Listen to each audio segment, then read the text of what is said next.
Olá, estamos iniciando esse encontro com a palavra de Deus, momento de ouvir, de pensar, de colocar em nosso coração aquilo que Deus tem reservado e preparado para nós nesse dia.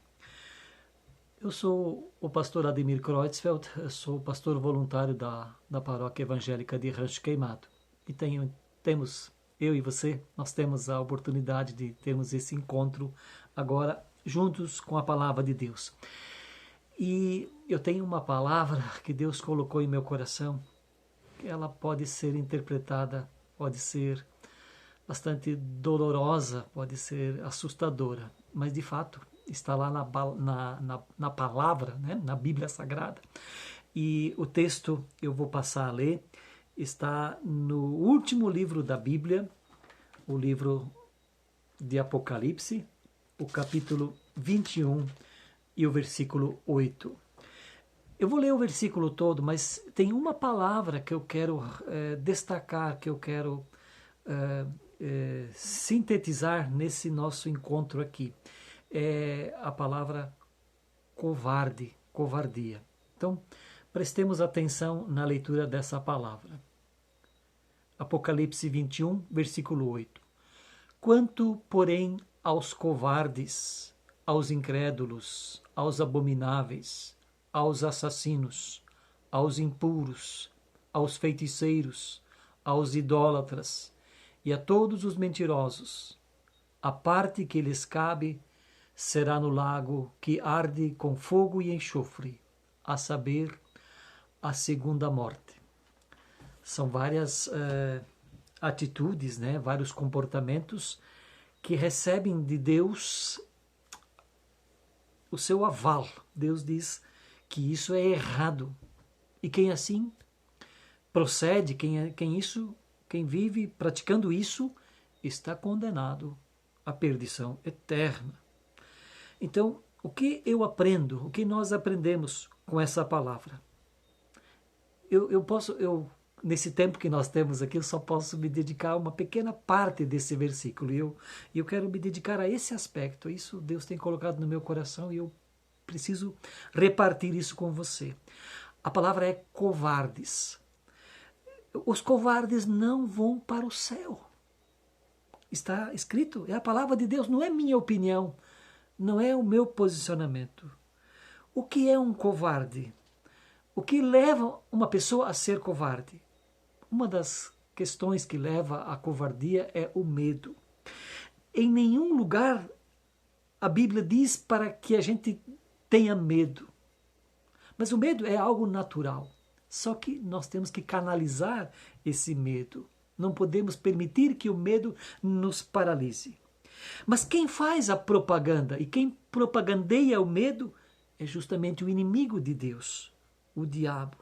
O diabo, quem faz uso do medo, quem se refugia em atitudes de medo, está fazendo a vontade do diabo.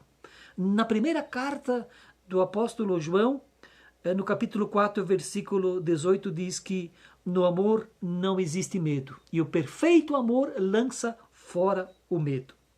Uma outra característica que pode nos levar à covardia é a timidez, que é também uma parte da personalidade humana. Mas a timidez é uma forma de expressar o medo. Uma outra característica ainda é a indiferença, que também paralisa, né?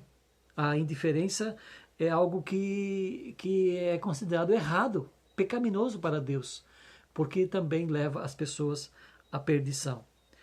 Concluindo, o que Deus espera de nós? Que nós tenhamos bom ânimo, que nós sejamos pessoas dispostas, que sejamos encorajados, ou nos permitamos o encorajamento.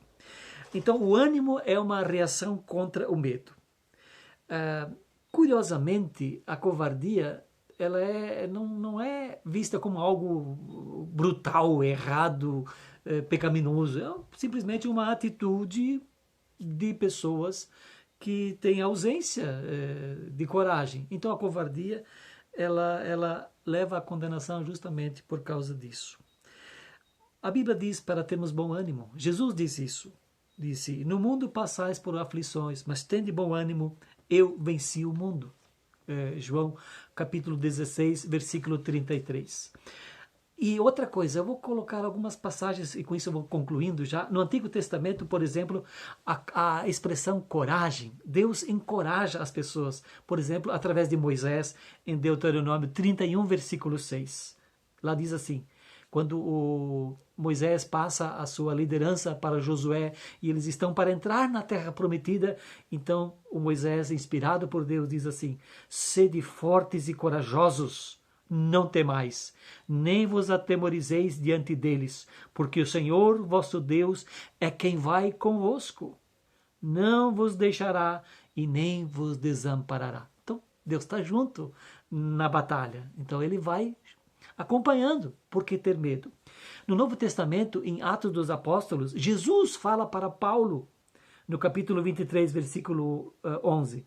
Na noite seguinte, o Senhor, pondo-se ao lado dele, ao lado de Paulo, disse, coragem, pois do modo por que deste testemunho a meu respeito em Jerusalém, assim importa que também o faças em Roma. Então, a necessidade de coragem para fazer as coisas. E, finalmente, na segunda carta de Timóteo, capítulo 1, versículo 7, está escrito uma palavra que Deus nos fala através de Paulo, porque Deus não nos tem dado espírito de covardia, mas de poder, de amor e de moderação. Então veja o interesse de Deus em que nós sejamos pessoas corajosas e não covardes. Deus abençoe o teu coração, tua mente, para ser assim um instrumento nas mãos dele, com coragem, com ânimo, determinação, fazendo aquilo que agrada ao Senhor. Beleza? Fica com Deus. Amém.